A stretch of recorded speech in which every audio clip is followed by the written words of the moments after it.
Hello दोस्तों, welcome back in to शिक्षा यंत्र। शिक्षा यंत्र में बेटा आपका एक बार फिर से स्वागत है।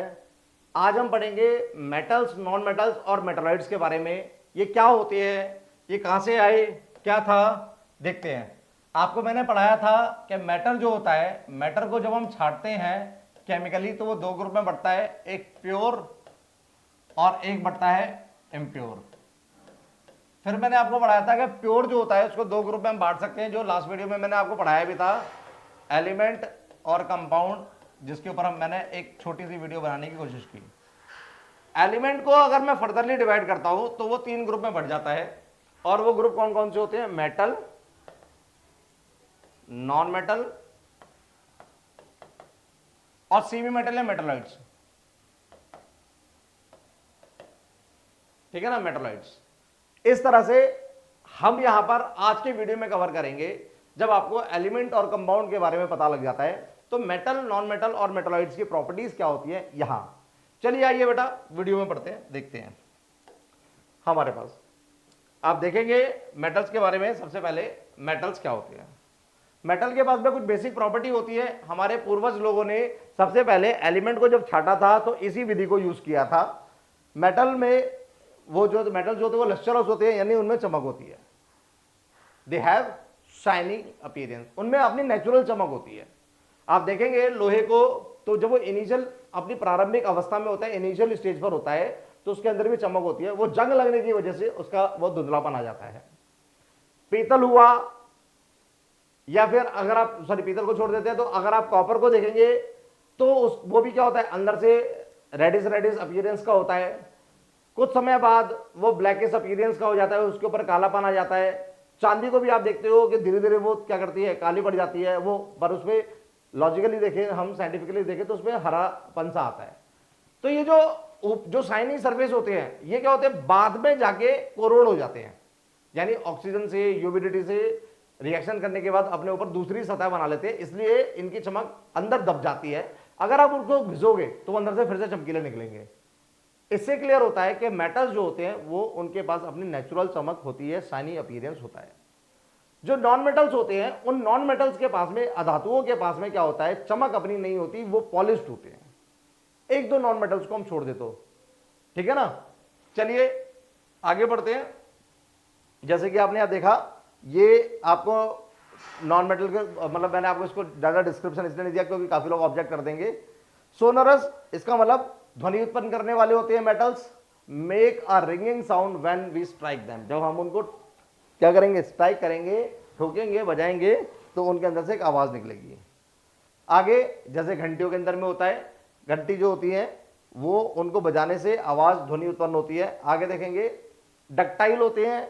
डक्टाइल का मतलब क्या होता है, हम इनको खींचकर लंबी वायरें बना सकते हैं। डक्टिलिटी के बाद में आप देखेंगे मेटल के पास और प्रॉपर्टी क्या होती है, मिलाबिलिटी। मिलाबिलिटी का मतलब पीट पीट के चादर में कन्वर्ट करना।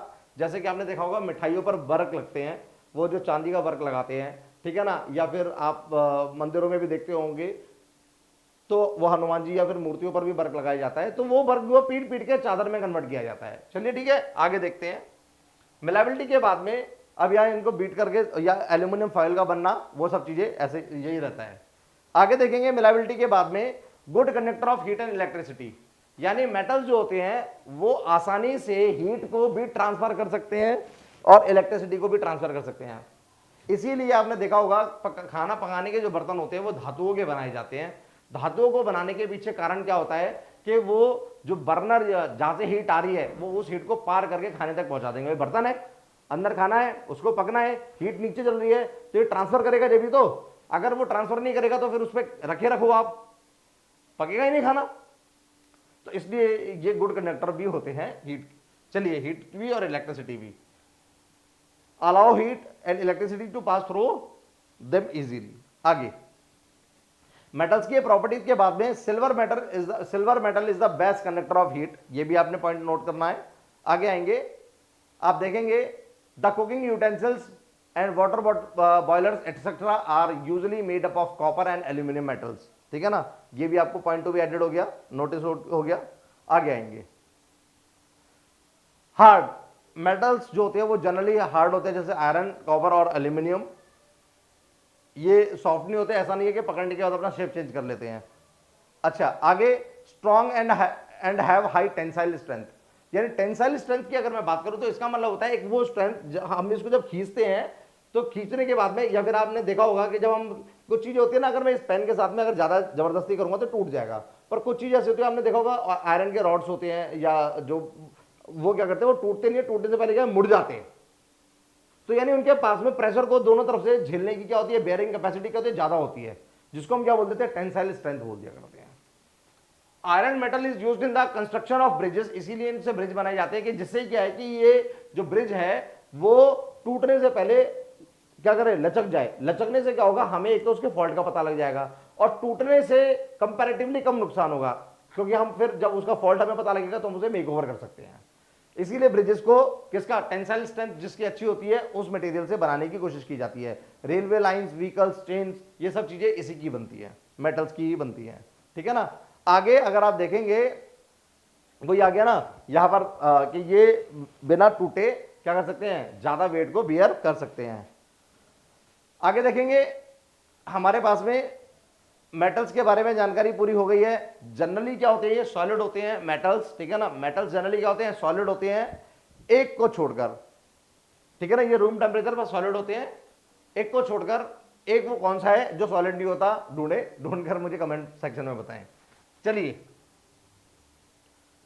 आगे, अरे मैंने तो देख दिया ये, exception mercury is in liquid state at room temperature. ये मेटल होता है जो क्या होता है, मरकरी एक ऐसा मेटल है जो रूम टेम्परेचर पर, कमरे के तापमान पर क्या होता है, लिक्विड अवस्था में होता है।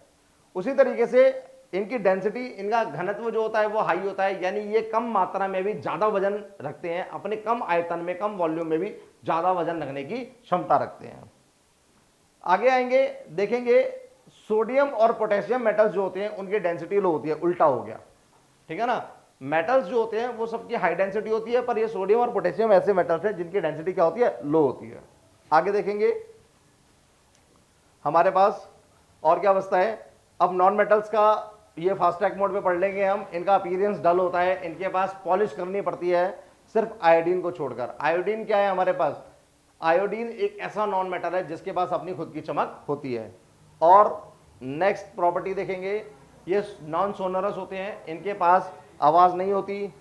उसके बाद में नेक्स्ट प्रॉपर्टी क्या रहेगी, नॉन डक्टाइल, यानी खींचकर आप तार नहीं बना सकते। उसके बाद क्या रहेगा, नॉन मिलावल रहेंगे, यानी ये इनको आप पीट पीट के चादर में कन्वर्ट नहीं कर सकते। अगर आपको चादर में कन्वर्ट करना है तो दूसरी विधि का आप इस्तेमाल करना पड़ेगा। आप देखेंगे हीट भी इनके अंदर से ढंग से पास नहीं होती, इलेक्ट्रिसिटी भी ढंग से पास नहीं होती है, ठीक है। एक्सेप्शन का मतलब कि एक उल्टी चीज कि ग्रेफाइट एक नॉन मेटल होते हुए भी क्या करता है, वो इलेक्ट्रिसिटी को पास कर सकता है। और वो क्या होता है, कार्बन, मतलब ये कार्बन मतलब एक तरीके से नॉन मेटल का होता है, अप्रूप होता है, एलोट्रोप्स होते हैं।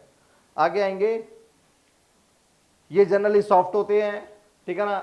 डायमंड को छोड़ के, डायमंड एक ऐसा नॉन मेटल है कि जो क्या होता है, हार्ड होता है, एलोट्रोप होता है। वैसे ये ठीक है ना, ये कंप्लीट, हम इसको कंप्लीट नॉन मेटल तो नहीं बोलेंगे, पर नॉन मेटल का एक रूप होता है, अपरूप जिसे बोलते हैं।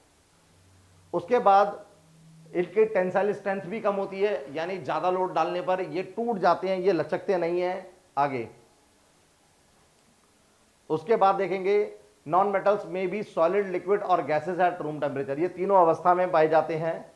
ब्रोमीन एक अकेला नॉन मेटल है जो लिक्विड मिलता है आपको, बाकी ये सॉलिड और लिक्विड गैसेस अवस्था में पाए जाते हैं। कार्बन हो गया, ठीक है ना। उसके बाद आप देखेंगे low melting point and boiling point, ये आसानी से पिघल जाते हैं और आसानी से उबल भी जाते हैं ग्रेफाइट को छोड़ के, जिसका मेल्टिंग पॉइंट बहुत ज्यादा हाई है, कितना, 3700 डिग्री सेल्सियस, 3700 डिग्री सेल्सियस। आगे लो डेंसिटीज इनकी होती है, घनत्व इनका कम होता है। मेटल्स और नॉन मेटल्स के बारे में जो प्रॉपर्टीज थी वो मैं आपको पढ़ा चुका हूं, ठीक है। प्रॉपर्टीज पढ़ाने के बाद में मेटलॉइड्स रह जाते हैं। मेटलॉइड्स कुछ मेटल्स होते हैं, कुछ ऐसी चीजें होती हैं कि जिनके पास कुछ प्रॉपर्टीज मेटल की होती है और कुछ नॉन मेटल की होती है, उनको हम मेटलॉइड्स यानी उपधातु बोल दिया करते हैं। उम्मीद करता हूं कि इन प्रॉपर्टीज को आप अच्छे से याद कर लेंगे। मैंने फास्ट ट्रैक मोड पे ये वीडियो इसलिए डाला क्योंकि 6th, 7th, 8th क्लास के अंदर में आप इस कंटेंट को बहुत अच्छे से पढ़ते हुए आते हैं।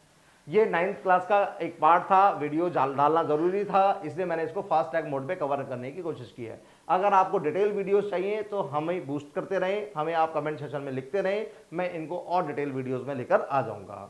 कीप लर्निंग, कीप प्रैक्टिसिंग, जरूरतमंद लोगों तक पहुंचा दें।